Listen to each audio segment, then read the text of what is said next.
Non, jamais tout seul. Non, jamais tout seul. Jésus, mon sauveur, me garde. Jamais ne me laisse seul. Non, jamais tout seul. Non, jamais tout seul. Jésus, mon sauveur, me garde.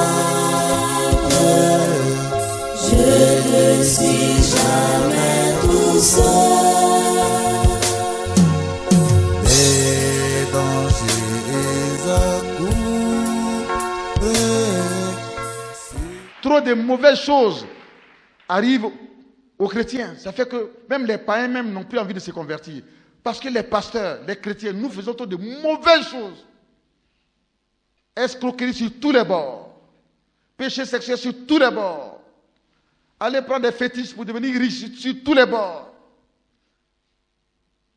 Aller prendre les fétiches pour avoir beaucoup d'âmes. Vous pensez que Dieu, c'est ça qui l'intéresse? Non. Ça, c'est la vue humaine. La tendance humaine pense que c'est la quantité. C'est la quantité. Quand il y a beaucoup de gens, c'est ce qui prouve qu'on est de Dieu. Non, mais avec Dieu, non. Avec Dieu, non. C'est la qualité. C'est à cela qu'il s'en tient. La qualité. L'arbre, ceci dit, l'arbre doit être détruit à la racine. Quelqu'un dise Amen. Il est vrai que dans les cercles pentecôtistes, dans les églises pentecôtistes, où on fait la délivrance, le ministère des guérisons, on a tendance à croire que le problème de l'homme, c'est le diable. Ce sont les démons. C'est vrai. C'est une réalité. Mais si vous allez sur cette base-là seulement, chers bien-aimés, votre situation ne changera pas. Ça ne changera jamais. Si c'est seulement le diable, les démons que vous devez accuser, ça ne changera jamais. Si vous pensez que c'est seulement le diable, les démons qui sont le problème des hommes, votre situation ne changera jamais. Parce que les démons seront chassés de votre vie aujourd'hui, mais les mois après, ils reviendront et vous traverserez les mêmes difficultés. Le problème de l'homme, par conséquent, c'est le péché. Si vous ne prenez pas vos dispositions pour que votre problème de péché soit résolu à la base, pour que votre problème soit résolu à la base, vous avez peut-être un problème de maladie, un problème de blocage, un problème d'échec, un problème... Mais vous ne savez pas que le péché envoie l'échec. Ce sont les démons seulement qui envoient l'échec. Vous vivez dans le péché et vous voulez que votre vie rayonne. Vous vivez dans le péché et puis vous voulez que les portes s'ouvrent. Vous ne savez pas que le péché dans lequel vous êtes tous les jours, vous ne savez pas que ça bloque tout. Ça ferme les portes, ça envoie les maladies. Tu te vas commettre le péché d'adultère, d'impudicité. Et tu es rempli de souillure. Tu viens dans ta maison. Qu'est-ce que tu envoies là? Tu as envoyé les maladies. Tu es rentré avec les démons sans le savoir. Pourquoi? Parce que tu es couvert de péché. Ne sois pas étonné. Si ta femme, ton mari, tes enfants tombent malades les jours qui suivent de gauche et à droite, si tes affaires se bloquent, si tes affaires se gâtent, si ton travail se gâte, ne sois pas étonné. Tu es allé acheter le péché, tu es rentré avec ça. Ce n'est pas des démons. C'est le péché dans lequel tu es. Il faut donc chercher la solution, résoudre le problème à la base. On dit résoudre le problème à la racine.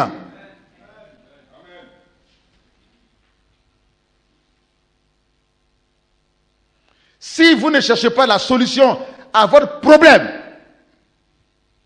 à la base, vous n'aurez jamais une vie spirituelle stable. Votre travail ne sera pas stable. Votre argent ne sera pas stable. Votre famille ne sera pas stable. Il faut donc que vous confessez à l'apôtre, à l'évangéliste, au prophète, au pasteur et au docteur votre péché. C'est le péché qui vous domine et qui contrôle votre vie. C'est ça qui est la racine. Et lui prendra la parole de Dieu et la prière pour détruire cette racine dans le nom de Jésus. Après maintenant, il vous imposera les mains pour que vous puissiez recevoir la guérison, ou bien il chassera les mauvais esprits qui vous maintiennent dans la souffrance. Bien-aimés, comprenez que pour abattre définitivement un arbre qui vous gêne, pour abattre un arbre qui vous gêne, ce n'est pas en le détruisant au niveau du tronc. Vous allez couper ses branches, l'arbre reviendra. Vous allez couper au niveau du tronc, l'arbre là, il va pousser encore. Mais pour détruire définitivement un arbre qui vous gêne dans votre plantation, dans votre cour, c'est en le détruisant à la racine.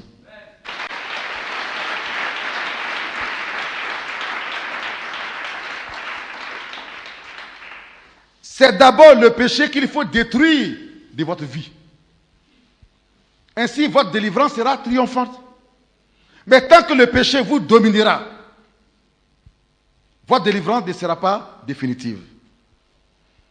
Le péché se trouve où? Le péché se trouve dans votre chair. Ça se trouve dans vos regards. Ce sont tes regards qui ont convoité le garçon là. Et ce sont tes regards qui ont convoité l'homme là, sa voiture. Quand tu es quitté là, tu es parti voler pour avoir la même voiture. Le péché est quitté où? Dans tes regards. Le péché est dans le corps de l'homme. Le péché est dans la chair. Le péché est où? Quitté où? Dans la bouche. C'est parce que tu as parlé, tu as ouvert la bouche, que l'homme là, il s'est fait du mal, il allait se suicider. C'est parce que tu as rapporté qu'il allait faire palabre.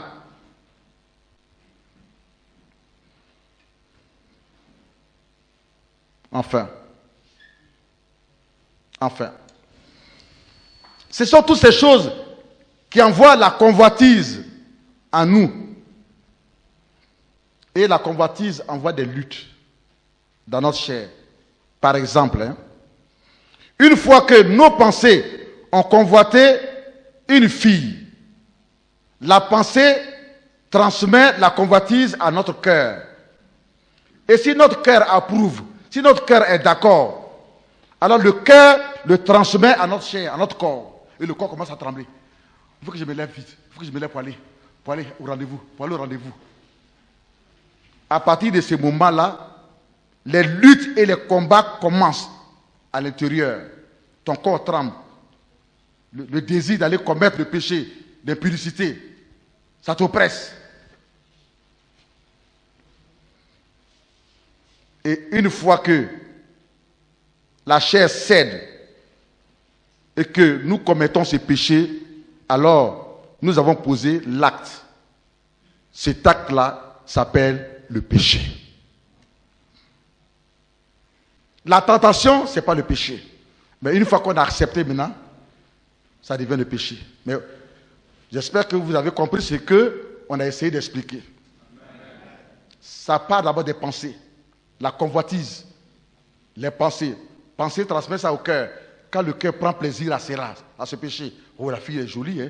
Vraiment elle est jolie, elle fera l'affaire franchement. Oh non, ça je ne vais pas louper cela. Le cœur a approuvé. Aussi honnête, il transmet ça au corps. Maintenant le corps tremble. Le corps, il veut obéir, Il a une lutte qui part. Le Saint-Esprit dit non. La lutte entre les désirs de l'esprit et les désirs de la chair. Le Seigneur dit non, souviens-toi de la parole de Dieu. Non, souviens-toi. C'est le péché que tu vas commettre.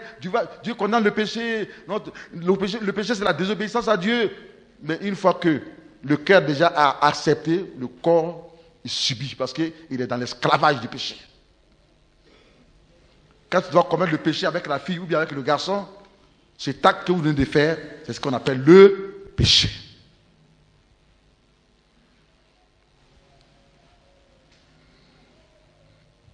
Bien-aimé, c'est triste. Mais si on ne parle pas de cela, comment est-ce qu'on va s'examiner? Les pasteurs sont dans le péché. Les diacres sont dans le péché. Les anciens sont dans le péché. Les fidèles sont dans le péché. Et le péché règne dans l'église. S'il y a quelques-uns qui vivent dans la sainteté, dans la sanctification, s'ils respirent, mais ils n'ont pas le temps de bien respirer, ils sont étouffés. Ils sont étouffés. Et si la grâce de Dieu n'est pas sur eux, eux-mêmes aussi risquent de céder et puis suivre tout le monde dans le péché.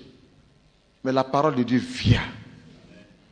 Elle vient pour débroussailler, pour déblayer. C'est comme un tuyau qui est bouché, un caniveau. La saleté doit partir, mais ça ne va pas. Le pasteur prend donc, par l'aide du Saint-Esprit, une pelle. Et puis, avec la pelle, il racle l'eau sale. Il racle l'eau sale, il arrive au niveau du trou. Il agrandit le trou, il casse le trou pour que la saleté, toutes les ordures, l'eau sale puisse partir. Et quand l'eau sale finit de partir, alors la vraie eau maintenant vient. Et la lumière de Dieu se voit dans le caniveau. C'est ce que par la grâce du Seigneur, le Saint-Esprit m'aide à faire en ces instants.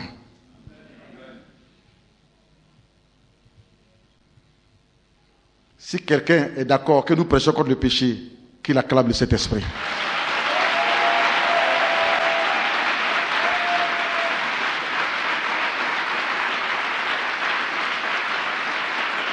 Le miroir du chrétien.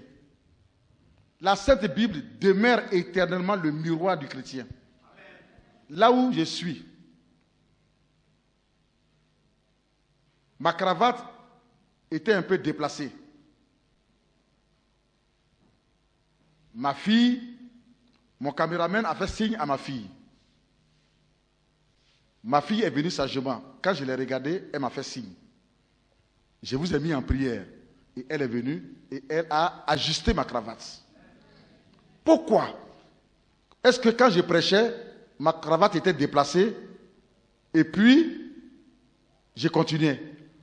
Parce que je ne peux pas me voir moi-même. Je ne peux pas voir moi-même ma face. Pour voir ma face, il me faut quoi? Un miroir. Un miroir.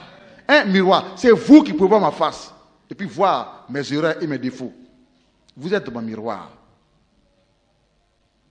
C'est moi qui peux aussi voir votre face. Sinon, c'est votre prochain, votre voisin qui peut voir votre face. C'est pour cela que quand quelqu'un te parle et te dit tes défauts, il faut être humble et il faut accepter. C'est ton miroir qui est là.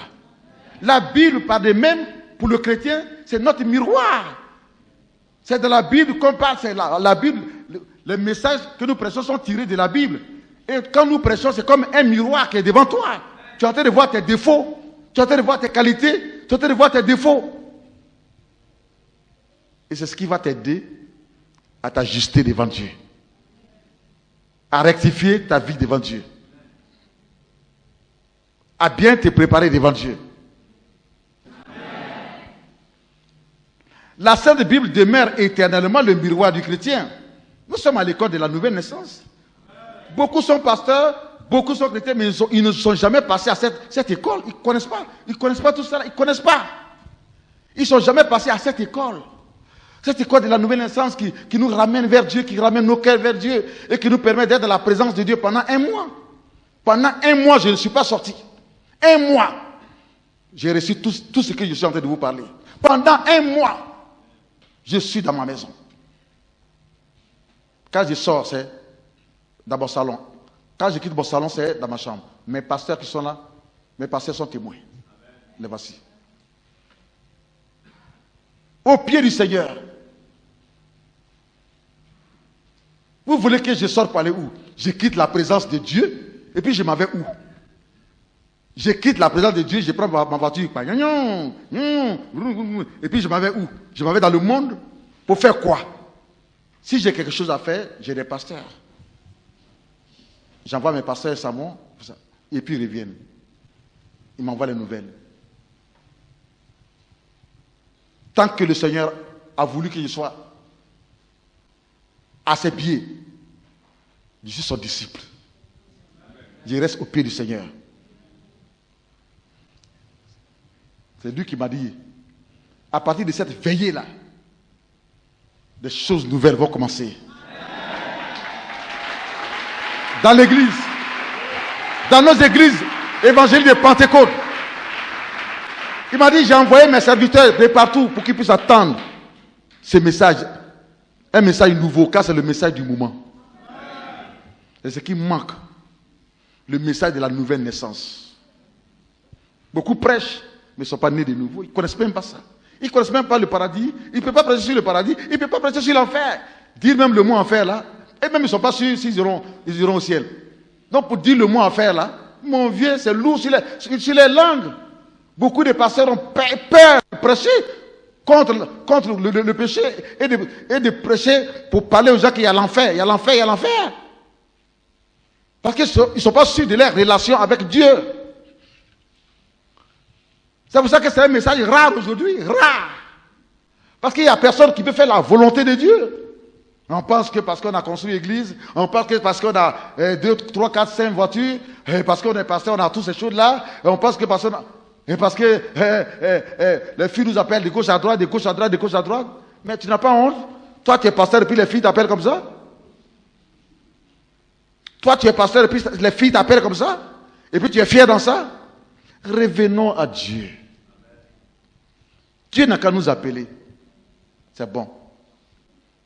Entre nous, pasteurs. Dieu t'a-t-il appelé vraiment ou bien il t'a bipé?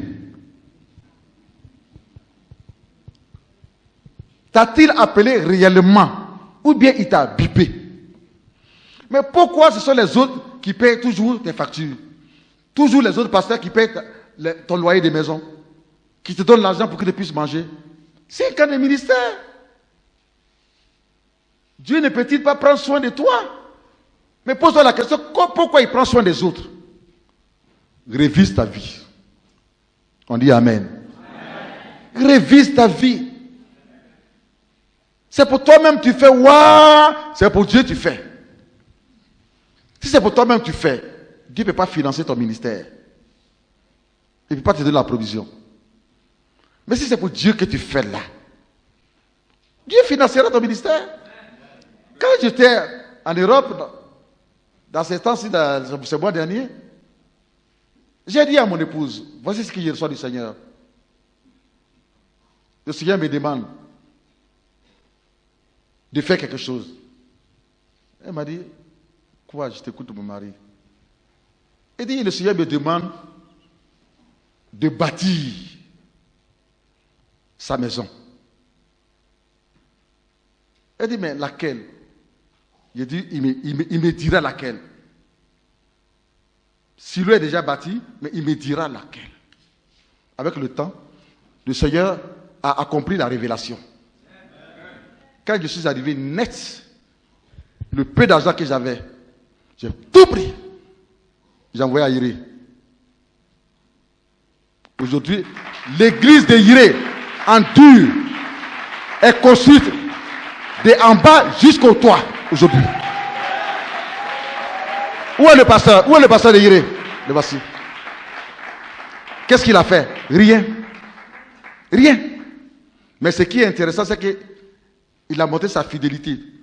Parce qu'il a utilisé l'argent exactement. Et quand vous voyez le temple, il m'a envoyé les photos aujourd'hui, quand vous voyez le temple, vous pouvez dire, vraiment Dieu, il est grand, il est bon.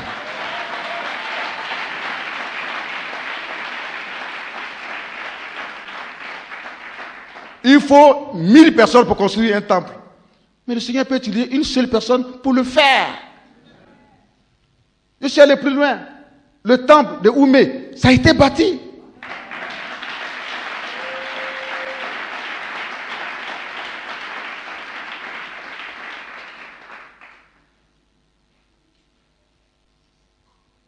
Alléluia.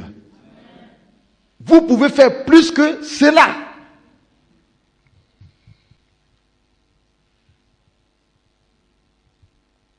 Maintenant, si Dieu bénit une telle personne qui travaille, pourquoi est-ce que vous êtes jaloux? Vous pouvez vous opposer à la prospérité que Dieu lui donne? Vous pensez que c'est quand quelqu'un il a été embauché qu'on commence à le payer? Parce que vous avez été embauché dans l'entreprise, vous êtes là, et puis à la fin du mois, on vous paye. Non. C'est celui qui travaille qu'on paye à la fin du mois. Vous pouvez être embauché, mais si vous ne travaillez pas, le directeur de l'entreprise ne vous payera pas. Dieu peut vous avoir appelé pour devenir son serviteur. Mais si vous croisez les bras parce que vous êtes paresseux, vous n'œuvrez pas pour Dieu, vous ne faites rien, c'est seulement les dimanches vous prêchez, vous prenez les dîmes de Dieu, vous les mangez, ça finit 3 jours après, et vous êtes là. Mais vous allez vivre une vie de bréa. Vous ne connaîtrez jamais la provision et l'abondance de Dieu. Il y aura toujours le manque en vous. Ce n'est pas parce qu'on a embauché quelqu'un qu'à la fin du mois on va le payer. Non. Mais c'est lorsqu'il travaillera. Et c'est ça, la dimension de son travail qu'on verra et on lui donnera un gros salaire. Et c'est la dimension, c'est la mesure de son travail qu'on verra aussi et on lui donnera aussi un petit salaire ou bien un moyen salaire.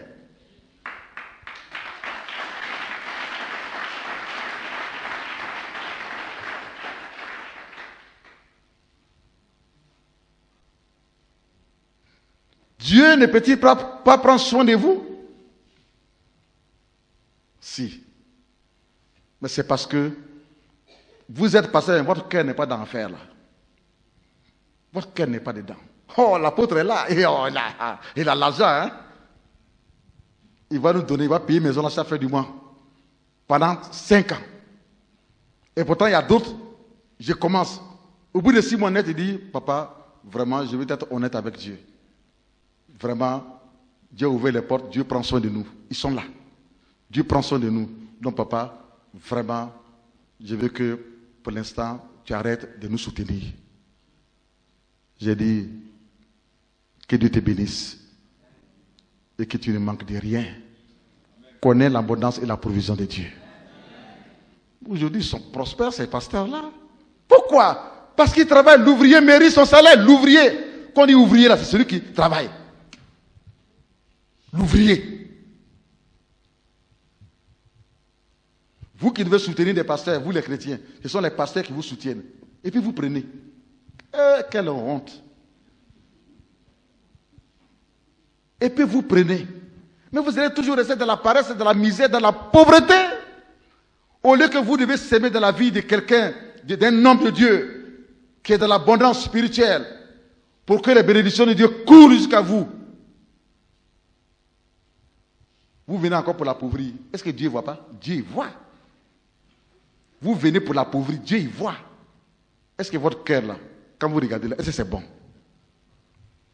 Au lieu que vous allez apporter à l'église, vous allez porter au pasteur, c'est le pasteur qui va vous apporter. Mais s'il doit apporter à 1000 chrétiens, s'il en a 1000, mais il sera pauvre. Donc vous voulez le détruire. Bon, réfléchissons à tout ceci. On dit Amen. On dit Amen. La grande difficulté, c'est que dès la conversion, certains pasteurs et certains fidèles veulent entendre que des messages de guérison, de succès, de réussite, de prospérité, de mariage, de voyage, de déblocage et de bénédiction. Ce n'est pas mauvais en soi, mais ce ne sont pas avec ces messages qu'on bâtit les gens. Ce n'est pas avec ces messages qu'on construit les nouveaux chrétiens, on les encadre. Sinon, dans l'avenir, ils seront instables. Ils auront des bénédictions matérielles, mais ces bénédictions ne dureront pas avec eux. D'autre part, ces bénédictions les conduiront dans une vie de péché extrême et les éloigneront de Dieu. Quand tu n'avais pas l'argent là, tu ne savais pas qu'il faut sortir, il faut quitter ici pour aller à Bassam, pour aller à Bégerville, pour aller faire la vie quelque part à Assini. Mais depuis que tu as commencé à avoir un peu, tu sais maintenant que tu peux aller faire la vie là-bas. C'est ce que l'argent fait. C'est pour ça qu'il faut être spirituel avant d'avoir l'argent. Il faut être converti avant d'avoir l'argent. Comme ça, tu résisteras à tous ces convoitises, à tous ces désirs et à toutes ces tentations. On dit Amen. On dit Amen. Bien-aimés, si vous ne prenez pas le temps de revenir aux études bibliques, à la prière, au jeûne, pour résoudre le problème du péché dans votre vie, je n'ai pas dit que je jeûne parce que je vais être riche. C'est vrai, c'est bon. Mais prenez aussi le temps de jeûner aussi pour enlever choses mauvaises là, qu'on appelle le péché là, qui te honnie, qui honnie ta femme, qui honnie tes enfants, qui te honnie au travail. Et à cause de cela, on t'accuse de gauche et à droite. Tu as commis adultère, tu as commis impudicité, tu as cherché mari de quelqu'un, ainsi de suite. Prenez aussi le temps pour jeûner et prier, étudier la Bible et écouter des messages qui prêchent contre le péché. Pasteur, prêchez ces messages-là dans vos églises. Aidez vos chrétiens. Ainsi, le péché sera combattu. Et vous allez savoir que le péché est l'ennemi de l'homme. À partir de cet instant-là, chers bien-aimés, la lumière viendra dans votre vie. Et vous ne serez plus parmi les fidèles et les serviteurs de Dieu malheureux de la terre. Vous avez peut-être le succès dans votre vie ou dans votre ministère, mais je sais que vous vous cachez pour pleurer sur votre sort. Parce que vous savez en vous que vous n'êtes pas préparé pour le paradis. Vous avez le succès. Vous avez les choses matérielles. Vous avez l'argent. Votre église est grande. C'est grand jusqu'à ça dépasse tout. Mais je sais que vous aussi, pasteur, je sais que toi aussi, chrétien, quelque part, malgré tout ce que tu as, tu te caches dans ta chambre, seul, et puis tu pleures sur ton sort. Parce qu'il y a 1, 2, 3, 4, peut-être 5 péchés qui te dominent. Qui te dominent au point où quand tu réfléchis à cela, tu as peur, ton cœur se coupe. Mia, mia, mia, mia. Parce que tu sais que si tu meurs demain, ou aujourd'hui, ou demain, tu n'iras pas au ciel.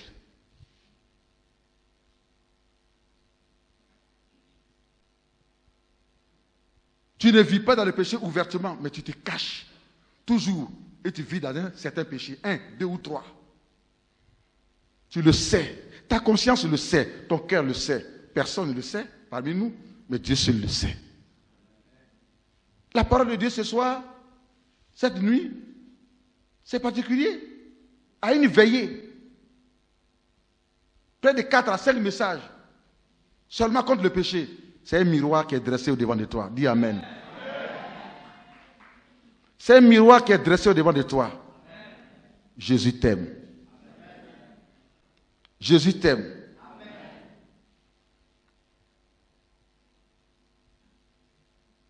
Tu te poses les questions, malgré toutes tes richesses, avec cette vie de péché que je cache. Pourrais-je aller au paradis si je meurs? Pourrais-je aller au paradis si Jésus revient aujourd'hui? Pourrais-je aller au paradis si Jésus revient demain? Et tu as peur, et tu es toujours troublé, et tu as peur, et tu as peur, et tu as peur. Tu as peur de dormir parce que tu ne sais pas si tu vas te réveiller. Et tu te dis que mais si je ne me réveille pas la nuit, où j'irai? Au paradis ou bien en enfer? Tu n'as pas l'assurance de ton salut. Que la miséricorde et la grâce de Dieu viennent jusqu'à nous qui avons écouté cette parole. Et que cette grâce de Dieu nous donne la force de sortir du péché qui nous lie, du péché qui nous contrôle, qui nous tient dans un esclavage et qui nous éloigne de Dieu. Afin que, par le Saint-Esprit, nous puissions en cette nuit, prendre la décision, la bonne décision, d'arrêter de commettre le péché, d'arrêter de vivre dans le péché, afin que nous puissions prendre la décision qui va amener Dieu à renouveler son alliance avec nous, de sorte à ce que, par l'aide de Dieu, nous puissions sortir de l'esclavage de ces péchés pour devenir saints pour Jésus. Car Jésus, qui nous a sauvés, qui nous a rachetés, il est 3 fois saint.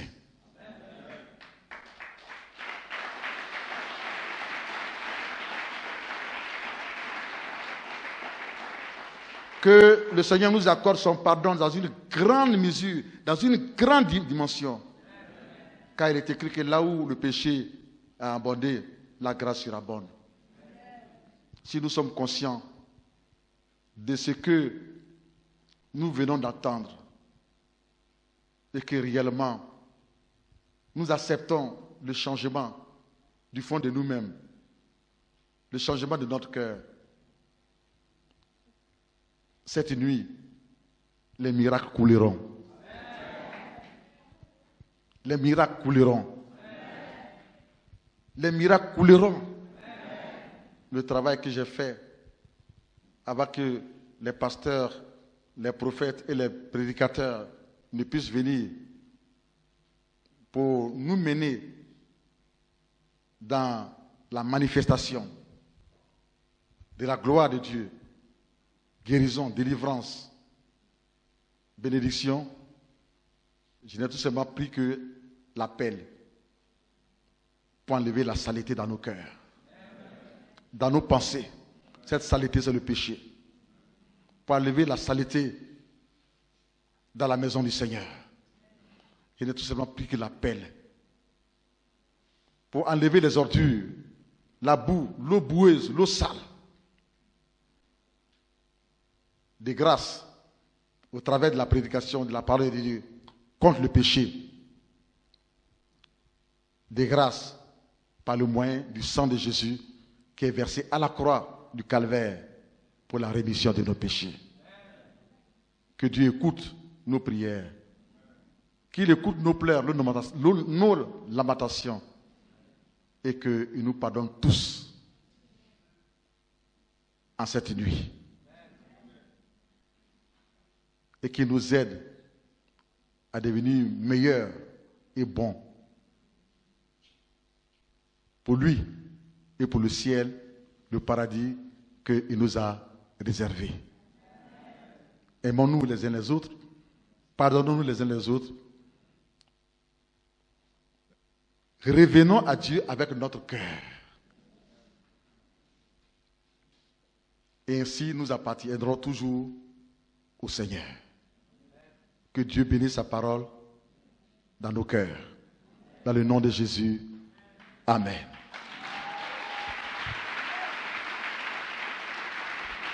Oh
Jésus, mon sauveur, me garde.